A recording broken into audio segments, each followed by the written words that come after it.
আসসালামু আলাইকুম। আজকে করছি একটা মুক্তিযুদ্ধের দৃশ্য। বাচ্চাদের বিভিন্ন সময় এই দৃশ্যগুলো প্রয়োজন হয়। আর এখানে আমার রঙগুলো সবাই একটু অ্যাভয়েড করবেন। অনেক ব্যবহারের কারণে অনেকটা কমে গেছে, কিন্তু রং এতই পছন্দ যে ফেলে দিতে ইচ্ছা করে না। আচ্ছা, যাই হোক, এখানে দৃশ্যটাতে আমি প্রথমে আকাশ এবং আকাশের নিচে এখানে মেঘ রেখেছি। মেঘটা হালকা হলুদ কালার, আকাশি দিয়ে আকাশটা উপরে, এবং গাছের মধ্যে আমি ব্যবহার করেছি Prussian blue, green and lemon. এই তিনটা কালার ব্যবহার করেছি গাছের পাতার অংশগুলো।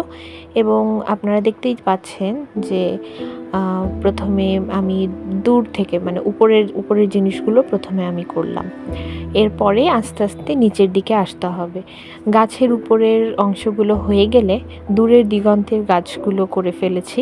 তারপরে ওই দিকে মাঝখানে নদী আছে, নদীর ওই পারে যেই রাস্তার মতো বা মাটি, সেখানে পাকিস্তানি বাহিনীদের যে গাড়ি, সেই গাড়িতে বম ফেলার কারণে আগুন লেগে গেছে, এরকম একটা সিন করা হয়েছে। এবং সেখান থেকে যথেষ্ট পরিমাণে আগুন এবং ধোঁয়াটা এটা প্রথমে নিচের দিকে ডিপ লাল এবং উপরে হলুদটা ব্যবহার করেছি। তারপরে গাছের গোড়ার অংশটা করে ফেললাম। এরপরে এখানে পানিটা খুবই সিম্পলভাবে হালকা আকাশিটা একটু দিয়ে দিয়েছি, এবং সাইডে পাড়ের জায়গাটাতে একটু ডিপ নীল রঙটা দিয়ে একটু শেড দেওয়া হয়েছে। এরপরে উপরের অংশটা আমি বর্ডার দিয়ে জাস্ট বর্ডার করে দিয়েছি। বর্ডার করার ফলে উপরের কাজটা আমার সম্পূর্ণই শেষ, এবং বারবার আমাকে সেখানে হাত দিতে হবে না, যার ফলে দৃশ্যটাতে ময়লা হবে না। হালকা জায়গাগুলোতে একটুতেই অন্য রং ভরে যায় বা বারবার হাত দিলে জায়গাগুলো ময়লা হয়ে যায়। এরপরে স্কিন কালারটাতে ব্রাউন শেড, হালকা স্কিন কালারটার সাথে একটু ব্রাউন শেডটা দিয়ে দিলে, এক সাইডে ব্রাউন শেডটা দিয়ে দিলে দেখতে খুব সুন্দর লাগে, মানে খুবই সিম্পলভাবে।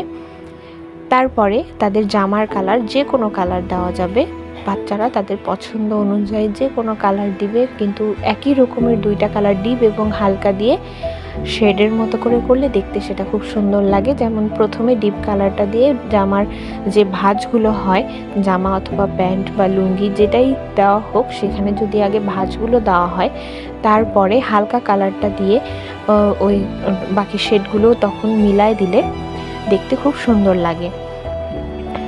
এখানে মুক্তিবাহিনীর যারা দুইজন আছে তাদের মাথায় গামছা বাঁধার মতো করে দেওয়া হয়েছে। তারপরে মাটির অংশটা, এবং একজন পাথরের উপর পা দিয়ে রয়েছে, পা দিয়ে আবার বম মারার ভঙ্গিতে দাঁড়িয়ে আছে।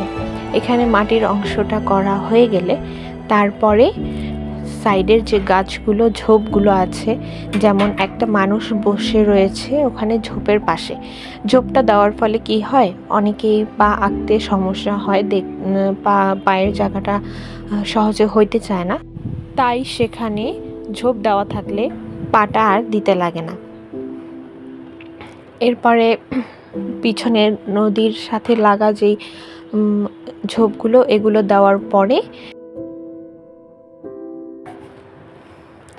সামনের গাছগুলো দিয়ে ফেলেছি। এখানেও একই রকমভাবে প্রুশিয়ান ব্লু, লেমন আর সবুজ এই তিনটা কালার ব্যবহার করেছি।